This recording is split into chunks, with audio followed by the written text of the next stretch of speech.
with a trash bag full of millions. Real duffel bags. So I want to bring to the roster Pastor Reverend Wood. Amen. Please. All right.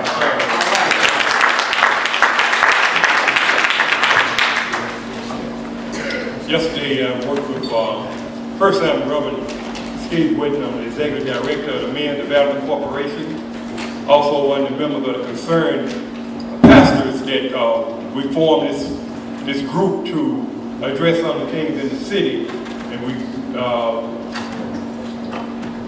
got with the city commission and some contractors and NAACP push to try to make the community aware of what's going on in the city. You could, every election time, go out to vote, but do you know what you're voting for? That's right. That's right. And who you're voting for? That's it. So this is just a start. Yesterday we set up this agenda, as I began to say, if I knew that Minister Marcus Mohammed, Commissioner, was going to address us like he did in the beginning, and Pastor Bullock was going to address us like he just did. Yes, sir.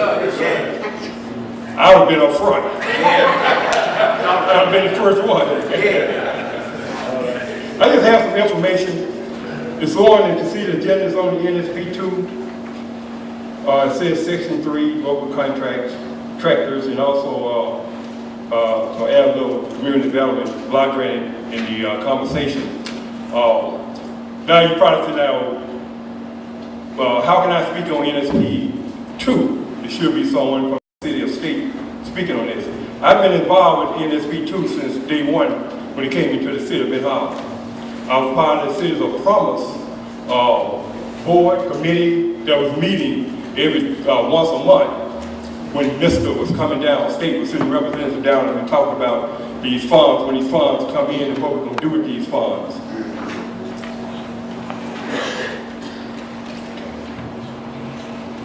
So I got a lot of knowledge on the NSP2 because Men Development Corporation was part of it in the beginning.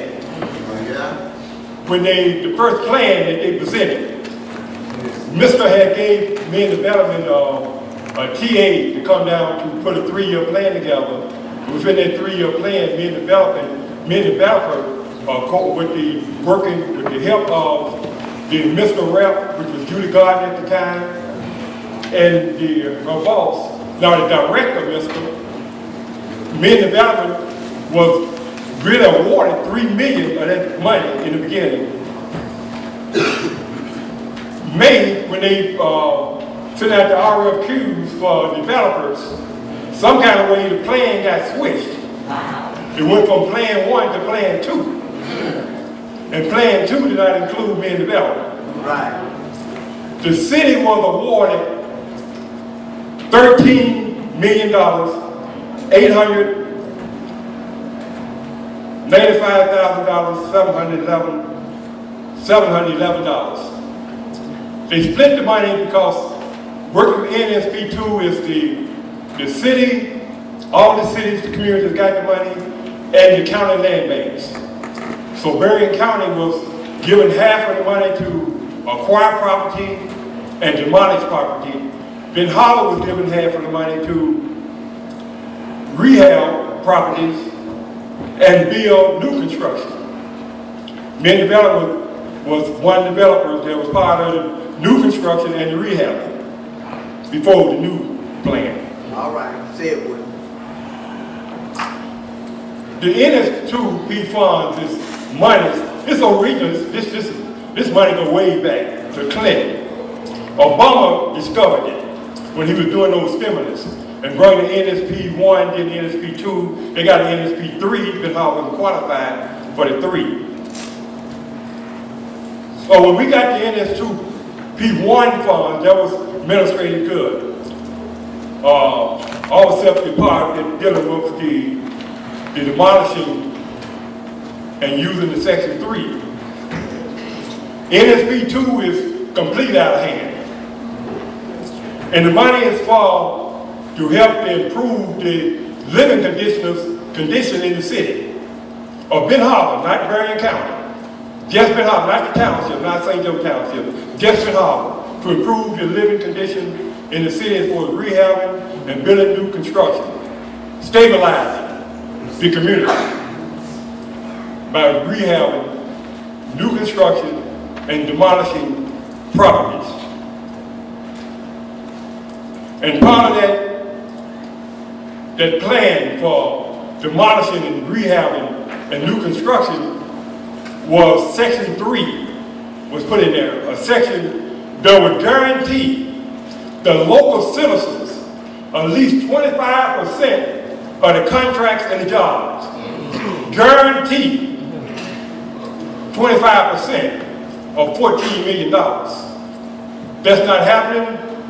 I don't know how it's going to work out going forward, but it's going to be a shame if $14 million come through the city of Ben Harbor and the residents of Ben Harbor don't get a dime.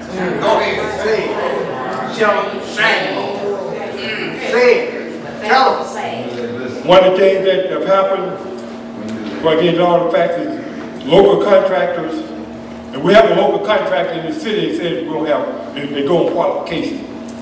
That at this time is have $1 million contract in the city of Kalamazoo, but when he bid on the contract in our area, $50, $60, $100,000, he's not qualified. But he qualified to win $1 million contract.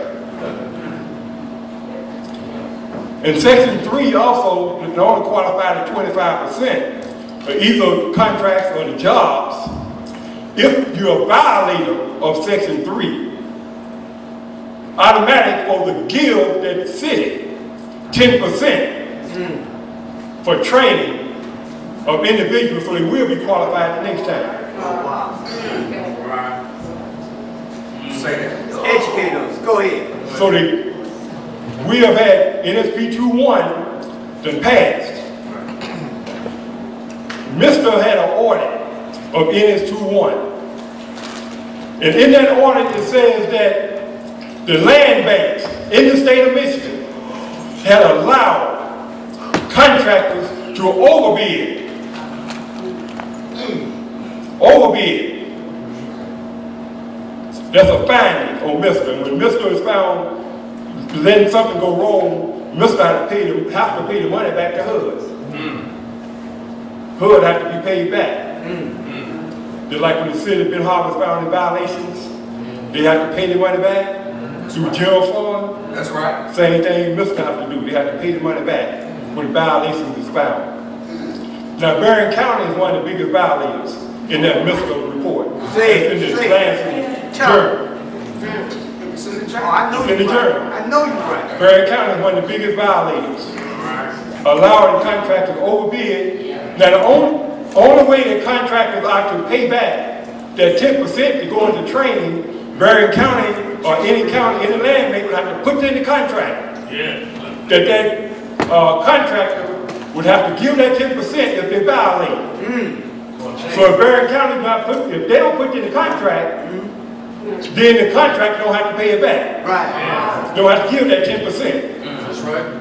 Right. So it's up on the land bank of Berrien County to put in every one of their contracts, not just give the form of Section 3, but when the time comes to sign the contract, it should be in there. If you don't hire 25% of the local residents, and Section 3 even go further. It said that low and very low individuals in that community. The money is there to help bring the city up. So if the money don't stop in the city, how can it bring the city up? That's right. Say it. Say it.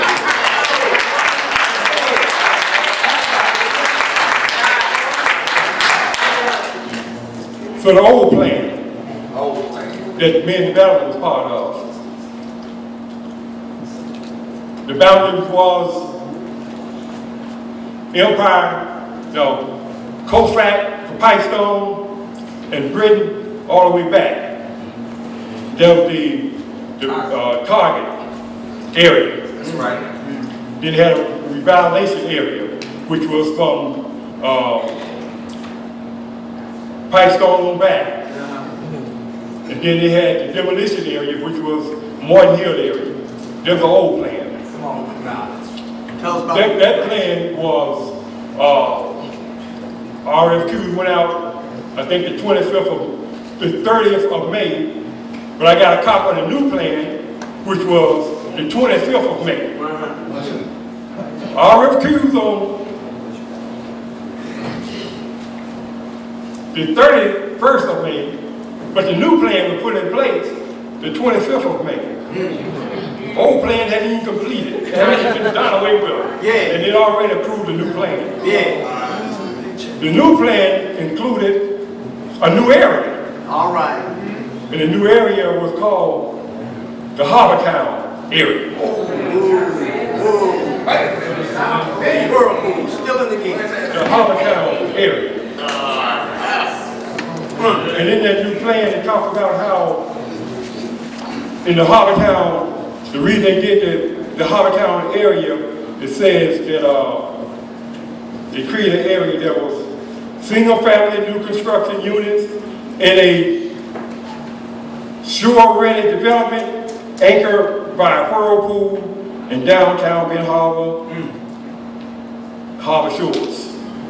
A new area. The NSP fund was for to stabilize the neighborhoods. But $5 million is designated for Harbortown. $5 million. Contract have been awarded to Cornerstone. Want to use Cornerstone. Cornerstone have a piece of property, they have property they've been trying to sell in the Harbortown for a few years. They have, it's a private development, a private project, because the houses down there is a member of association. So that's private. Yeah. NSP2 funds is public. Yeah. Now you said, Mr. How to prove this? Why is that? How could they get away with this? With no citizen. Without the Mr. Reps. Now I work with all the Mr. Reps. Judy Gardner, their boss, Jim Davis. I've worked with David Newman, now Jody Willoughby, and even the director, can't recall his name right now, that just retired not too long ago. Now I work with all of them, so the plan, but all the plans have to be approved by Mr. That's right. Before you go forward with it. Mr. Reps is up under the gun. The first plan, the old plan was done away with. They were supposed to spend 1/4, 25% of that $14 million by March 31st. Though Mr. was threatening to take the money back. Then they were supposed to spend half of it, since they violated that deadline, half the money by September 31st. That's right. Though Mr. said they're going to take the money back. Yeah, right. Yeah. HUD is saying they're going to take the money back. Right. That's why they're approving this plan that it went forth. They're approving this plan to keep the money from being taken. The city could not get a plan together. Right. They couldn't get things approved in order for things to go forward. Yeah. Cornerstone did the fire station back in January. We supposed to did our building back in January. Yeah. But they couldn't get stuff, the community development office couldn't get things done. So they came up with the new plan. They came up with a new plan. It's supposed to be the city, but they did it. The turbine came up with a new plan.